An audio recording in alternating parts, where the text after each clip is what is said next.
বাঙালি খানায় সবাইকে স্বাগত জানাই। আপনারা তো খাসির মাংস অনেকভাবে রান্না করে খেয়েছেন। আমার একদম নিজস্ব একটা রেসিপি আপনাদের সঙ্গে আজকে আমি শেয়ার করলাম। সম্পূর্ণ ভিডিওটি দেখার অনুরোধ রইল। দেখার পর আপনারা নিজেদের মতন করে রান্নাটা তৈরি করে নেবেন। তবে স্পেশাল মশলা দিয়ে আমি কিভাবে মটন কষা রান্না করলাম চলুন সেটা একবার দেখে নেওয়া যাক ভিডিওর মাধ্যমে।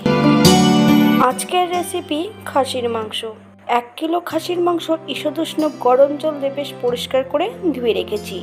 মাংস ধোয়ার পর ম্যারিনেট করার কোনো প্রয়োজন নেই। এই পর্যায়ে একটা শুকনো গুঁড়োর মশলা তৈরি করে নিতে হবে।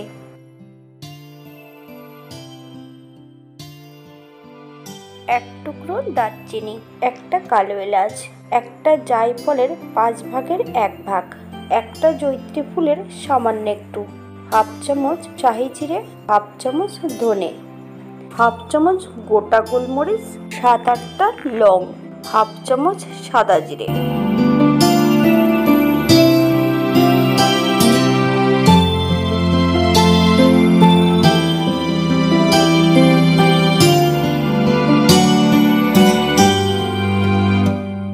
গ্যাসের ফ্লেমটা মিডিয়াম দিয়ে হালকা করে বেশ ভালো করে ভেজে নিতে হবে 4 থেকে 5 মিনিটের মতো।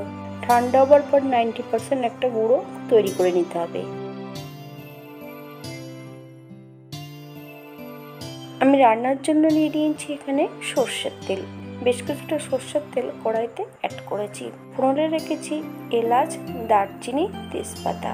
ফোড়ন থেকে সুগন্ধ বেরোলে মিডিয়াম সাইজের 5টা পেঁয়াজ সরু করে কেটে নিয়েছি। সম্পূর্ণ পেঁয়াজটা এই পর্যায়ে অ্যাড করে দেব।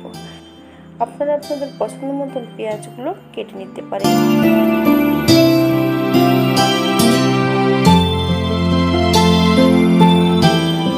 এই পর্যায়ে অ্যাড করব হাফ চামচ নুন। আপনারা স্বাদ অনুসারে নুনটা অ্যাড করবেন। মিডিয়াম আঁচে 4 থেকে 5 মিনিটের মতন বেশ ভালো করে ভেজে নিতে হবে।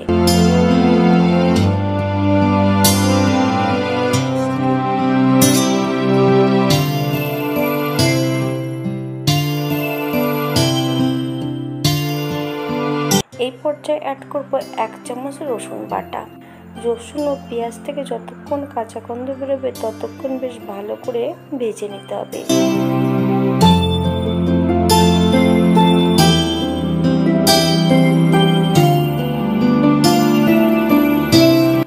হাফ চামচ হলুদ গুঁড়ো। আপনারা রঙের জন্য এখানে কাশ্মীরি লঙ্কার গুঁড়োটাও অ্যাড করতে পারেন। আদা, জিরে, ধনে, শুকনো লঙ্কা। আমি এখানে সম্পূর্ণটা বাটা মশলা অ্যাড করব। আপনারা গুঁড়ো মশলাটা দিয়েও রান্নাটা করে নিতে পারবেন। মিডিয়াম আঁচে 2 থেকে 3 মিনিটের মতন বেশ মশলাটা ভালো করে কষিয়ে নিতে হবে।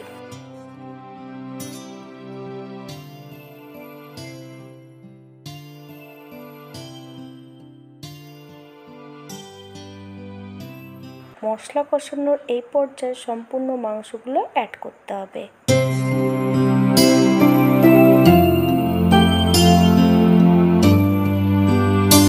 শুকনো খোলায় ভেজে রাখা মশলার 4 ভাগের 3 ভাগ অ্যাড করতে হবে। 5 থেকে 7 মিনিট মিডিয়াম আঁচে বেশ ভালো করে নেড়ে চেড়ে মিশিয়ে দিতে হবে।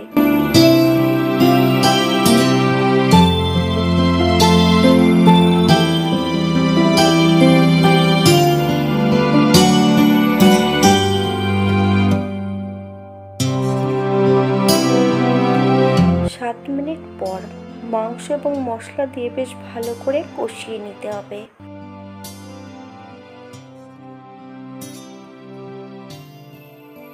এই পর্যায়ে অ্যাড করব মিডিয়াম সাইজের 4টে আলু।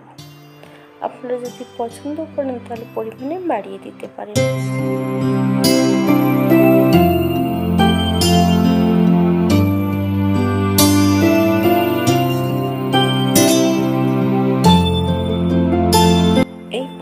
মিডিয়াম আছে 5 থেকে 7 মিনিটের মতন ঢাকা দিয়ে রেখে দিতে হবে।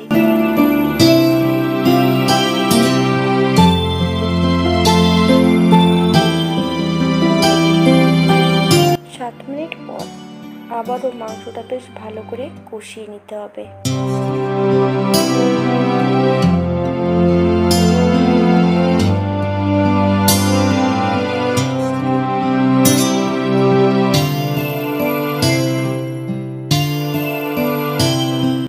কষানোর এই পর্যায়ে আমি 2 চামচ টক দই অ্যাড করব। একটু নুন একটু চিনি দিয়ে বেশ ভালো করে টক দইটা ফেটিয়ে রেখেছি।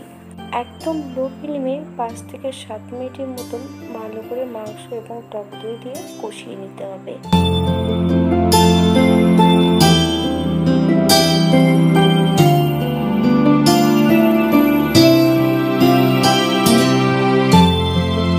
মাংস কষানোর এই পর্যায়ে আমি 2 থেকে 3 কাপ ফুটান্ত গরম জল অ্যাড করব।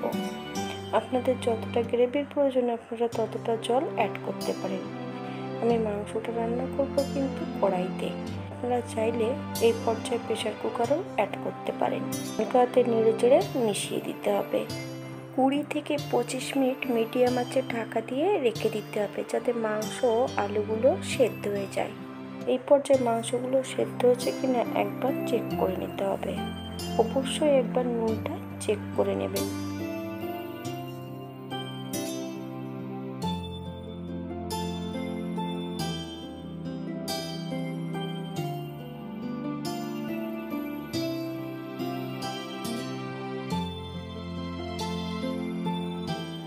এক চামচ ঘি অ্যাড করব। আপনারা যদি পছন্দ করেন তাহলে পরিমাণে বাড়িয়ে দিতে পারেন।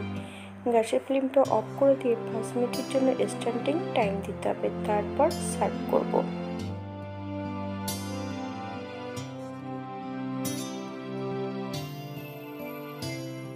এটা দেখতে যেমন ভারী সুন্দর হয়েছে, এটা গরম ভাত, রুটি, পরোটা, লুচি সব কিছুর সঙ্গে অসম্ভব ভালো লাগবে।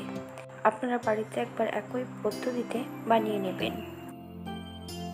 আজকের ভিডিওটি এই পর্যন্ত। সবাই সুস্থ থাকবেন, ভালো থাকবেন। অন্যদিন নতুন রেসিপি নিয়ে আপনাদের সামনে আবার আমি হাজির হব। হাতে যদি সময় থাকে একটা লাইক কমেন্ট শেয়ার করবেন। নতুন ও পুরনো সকল বন্ধুদের অসংখ্য ধন্যবাদ ভিডিওটি দেখার জন্য।